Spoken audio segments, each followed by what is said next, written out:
মানুষ ছোট হোক বা বড়, রাজা হোক বা দরিদ্র, সমস্ত মানুষের মধ্যে একটা সামঞ্জস্য থাকে। সমস্ত মানুষের কাছে তার প্রশংসা অত্যন্ত গুরুত্বপূর্ণ।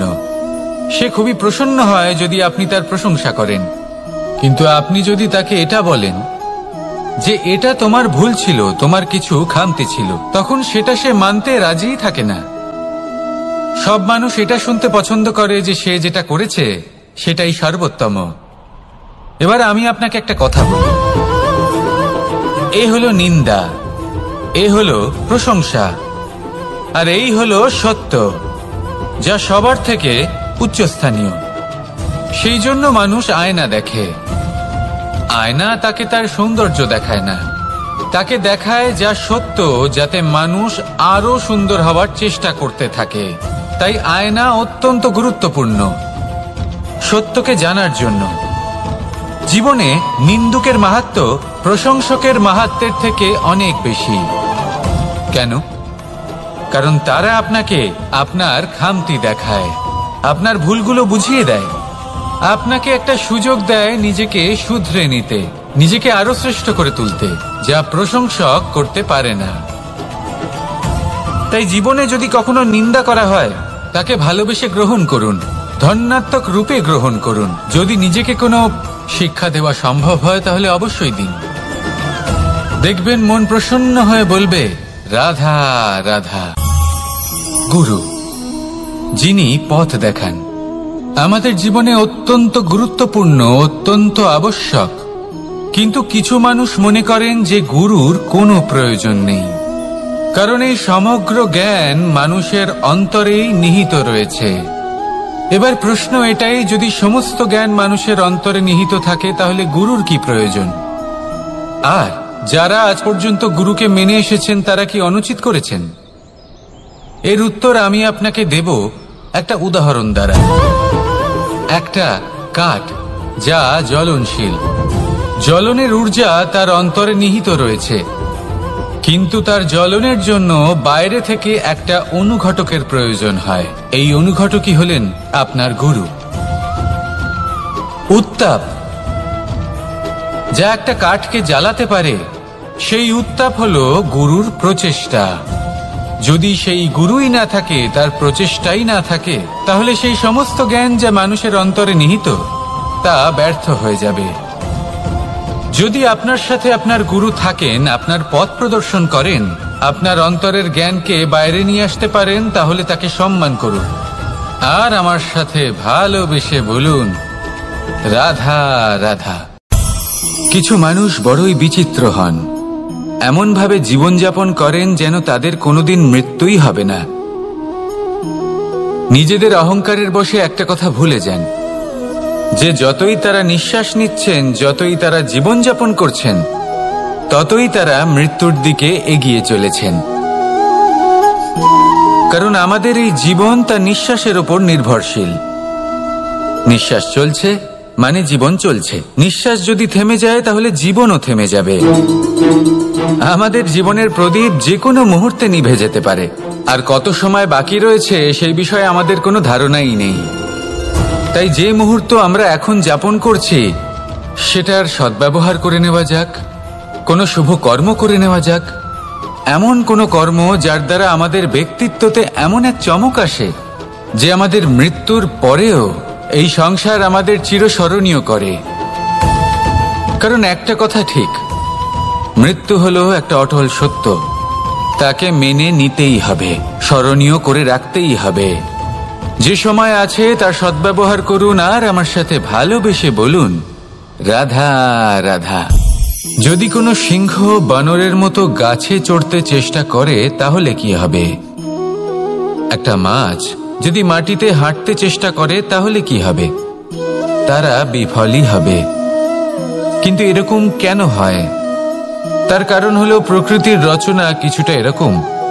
এখানে প্রত্যেকটি ব্যক্তিকে, প্রত্যেকটি প্রাণীকে আলাদা আলাদা গুণের অধিকারী করা হয়েছে এবং সকলকে একটা সীমাও প্রদান করা হয়েছে।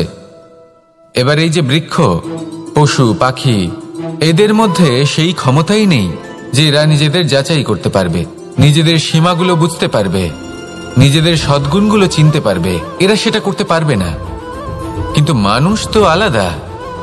মানুষের কাছে সেই বিশেষ শক্তি আছে যে তারা পূর্ণরূপে নিজেদের যাচাই করতে পারবে, নিজেকে পূর্ণরূপে বুঝতে পারবে, নিজের দোষ, নিজের অপগুণ, নিজের সদ্গুণ, নিজেদের সীমাগুলো তারা বুঝতে পারবে। আর এটা অত্যন্ত গুরুত্বপূর্ণ। কথায় আছে যে যদি সাফল্য লাভ করতে হয় তাহলে নিজেকে যাচাই করে নিতে হবে। তাই নিজেকে যাচাই করুন, নিজের সাথে পরিচিত হয়ে যান এবং জীবনে কর্ম করতে থাকুন। সাফল্যের শিখরে অবশ্যই পৌঁছে যাবেন। আর ওখানে যদি যান তাহলে এই মন প্রসন্ন হয়ে অবশ্যই বলবে, রাধা রাধা। মানুষের জীবনে সবসময় কিছু না কিছু ঘটে চলেছে। কখনো ভালো কিছু ঘটে, আবার কখনো দুর্ঘটনা ঘটে। এবার যখনই কোনো দুর্ঘটনা ঘটে মানুষ ঈশ্বরের কাছে প্রার্থনা করে যে হে ঈশ্বর, আমাকে রক্ষা করুন, এই বিপদ থেকে আমাকে উদ্ধার করুন। বা সে সেই সমস্ত দোষ চাপিয়ে দেয় নিজের প্রারব্ধ, নিজের ভাগ্যের ওপর। কিন্তু যদি আপনি গভীরভাবে ভাবেন তাহলে প্রত্যেক দুর্ঘটনা, বাধা এবং বিপদ আপনার জীবনে শুধু একটাই উদ্দেশ্য নিয়ে আসে, আপনাকে আরো যোগ্য করে তোলার জন্য। যদি আপনাদের একটা উদাহরণ দিই, বর্ষার ঋতুতে যখন প্রচন্ড মাত্রায় বৃষ্টি পড়ে, ছাদ থেকে জল পড়তে থাকে, তখন আপনি নিশ্চিত করে নেন, স্থির করে নেন যে এবার আমি এই ছাদকে নতুন করে বানিয়ে তুলব, আরো শক্তিশালী বানিয়ে তুলব, আরো দৃঢ় বানাবো। আপনার জীবনে যখন কোনো অসুখ করে, তারপর আপনি জীবনে আরো সাবধানী হয়ে যান, আরো সতর্ক হয়ে যান, স্থির করে নেন যে এটা যেন দ্বিতীয়বার না হয়। ঠিক কিনা? এই বিপদ, এই দুর্ঘটনা, এই সংকট, এগুলো জীবনে আসবে আপনাকে আরো শ্রেষ্ঠ করে তোলার জন্য। এবার এটা আপনার ওপর। আপনি একে ভাগ্যের পরিহাস বলে মনে করবেন, নাকি ঈশ্বরের সংকেত মনে করবেন যিনি আপনাকে আরো শ্রেষ্ঠ করে তুলতে চান? সিদ্ধান্ত আপনারই। আসুন আর আমার সাথে ভালোবেসে বলুন, রাধা রাধা। আমাদের জীবনে যখনই আমরা কোনো বড় দায়িত্বের সম্মুখীন হই তখন আমরা তার থেকে দূরে পালাই, আর এই অজুহাত দিই যে না না, এত বেশি ভার বহন করার যোগ্যতা আমার নেই, আমি করতেই পারবো না। দেখুন, এই সংসারে ভিন্ন ভিন্ন ধরনের গাছ আছে, ছোট গাছ, বড় গাছ, কিন্তু বটগাছের মতো বড় এবং নিবিড় গাছ আর একটাও নেই। সে নিঃস্বার্থভাবে এই সংসারকে সেবা করে যায়, ছায়া প্রদান করে, শীতলতা প্রদান করে।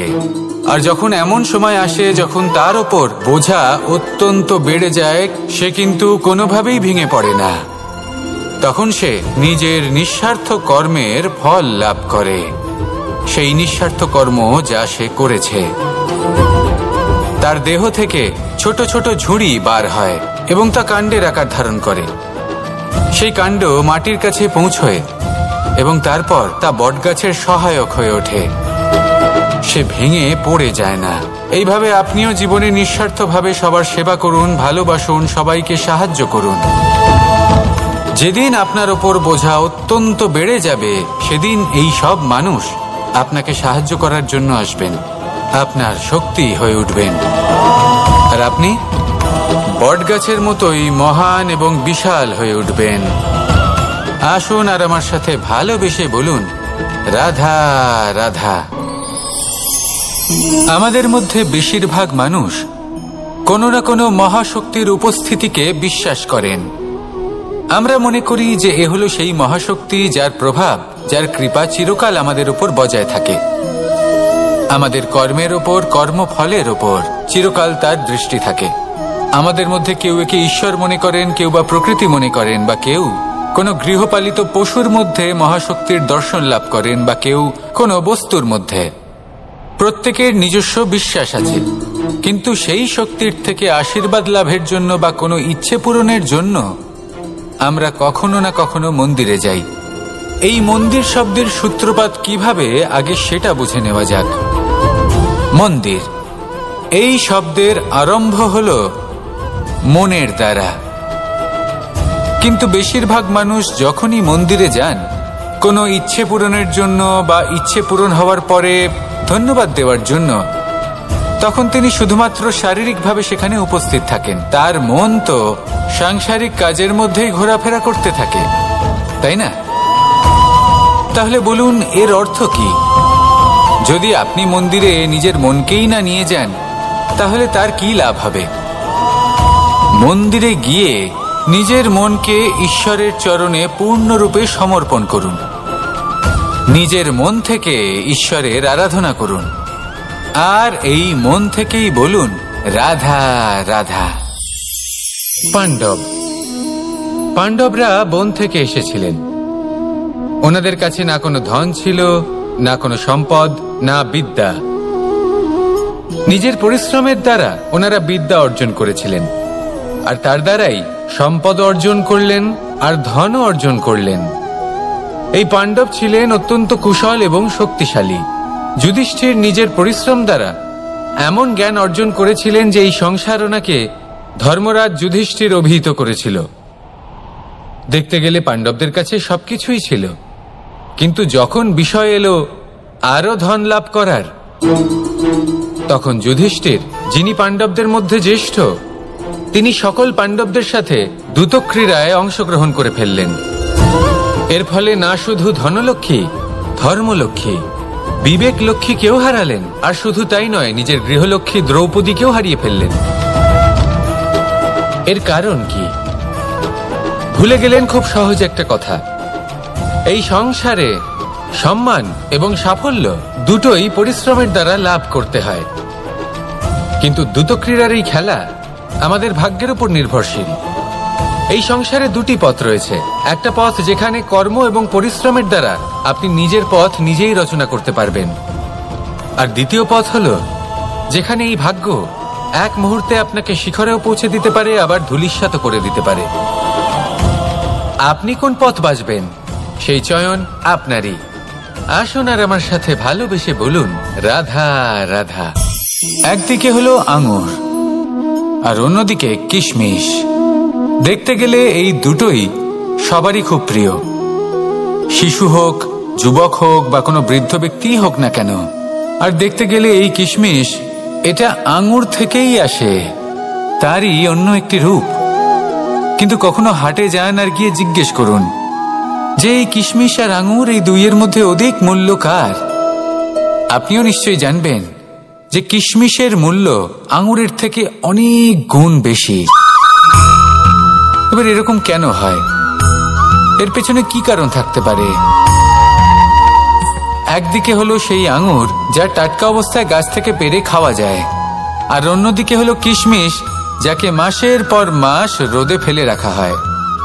একদিকে আঙুর যা কিনা অত্যন্ত রসালো, আর কিশমিশে কোনো রসই নেই। একটি হলো অত্যন্ত কোমল এবং সুন্দর, অন্যটি অমসৃণ এবং তাতে বিন্দুমাত্র সৌন্দর্য নেই, তাও তার মূল্য বেশি।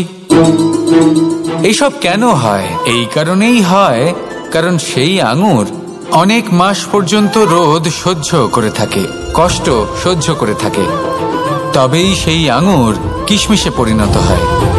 এবার জীবনের কড়া রোদ যাকে সহ্য করতে হয়, তার সাথেও এটাই হয়ে থাকে, তারও মূল্য আপনা থেকেই বৃদ্ধি পায়। আপনার জীবনে আপনার গুণ, আপনার প্রতিভা, তা অত্যন্ত গুরুত্বপূর্ণ। কিন্তু যখন আপনি অভিজ্ঞতা লাভ করেন, তখনই সেই অভিজ্ঞতা আপনার গুণ এবং প্রতিভাকে আরো অনেক বেশি শ্রেষ্ঠ করে তোলে। তাই জীবনের কঠোর রোদের মধ্যেও দাঁড়িয়ে থাকাটা শিখে নিন, সাহসের সাথে কঠিন পরিস্থিতির সম্মুখীন হওয়াটা শিখে নিন। ঠিক এইভাবেই অভিজ্ঞতা লাভ করতে হয়, আর এই অভিজ্ঞতা আপনার মূল্য বৃদ্ধি করতেই থাকবে, করতেই থাকবে। আর তখন এই মন প্রসন্ন হয়ে বলবে, রাধা রাধা। বাল্যকালে যখন আমি মাখন খেতাম, তখন যশোদা মায়ের আমার মাখন খাওয়া নিয়ে কোনো সমস্যা ছিল না। কিন্তু যখন আমি মাখন খেতাম, মাখন চুরি করতাম, তখন যেই প্রকারে বাড়ির পরিচ্ছন্নতা আমি নষ্ট করতাম, তা নিয়ে অবশ্যই যশোদা মায়ের আপত্তি ছিল। আর হবে নাই বা কেন? কথায় আছে যে যদি আমাদের ঘর পরিচ্ছন্ন থাকে, সেখানে লক্ষ্মী বসবাস করে থাকেন, তবেই সেই বাড়িতে সন্তোষ ভাব থাকবে। সেই জন্যই আমাদের যশোদা মা পরিশ্রম করে বাড়ির ভেতর এবং বাড়ির বাহির সবসময় পরিচ্ছন্ন করে রাখতেন। এবার যেইভাবে আমাদের বাড়ি, যেখানে আমাদের পরিবার বসবাস করতেন, সেইভাবেই আমাদের শরীর আর আমাদের আত্মা রয়েছে, যাতে আমরা বসবাস করি। একেও স্বচ্ছ রাখা প্রয়োজনীয়। এবার স্বচ্ছ কিভাবে রাখা যায়? শুধু বাহ্যিক পরিচ্ছন্নতা আর প্রসাধন দ্বারা তা সম্ভব হবে না। জীবনে কিছু কটু অভিজ্ঞতা আমাদের সকলের থাকে। সেই কটু অভিজ্ঞতাগুলির কারণে আমাদের মন, আমাদের আত্মা মলিন হয়ে যায়। এই মালিন্য থেকে আমাদের আত্মাকে মুক্ত করা অত্যন্ত প্রয়োজনীয়। এই স্বচ্ছতা অত্যন্ত প্রয়োজনীয়।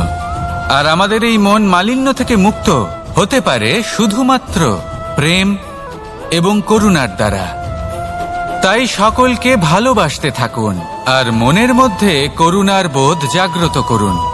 কারণ যেইভাবে বাড়ি পরিষ্কার থাকলে তাতে লক্ষ্মী বসবাস করেন, সন্তোষবোধ বজায় থাকে, সেইভাবেই যদি মন স্বচ্ছ থাকে তাহলে তাতে সন্তোষও থাকবে, শান্তিও থাকবে। তাহলে ভালোবাসতে থাকুন, মনের মধ্যে করুণাবোধ জাগ্রত করুন আর আমার সাথে ভালোবেসে বলুন, রাধা রাধা।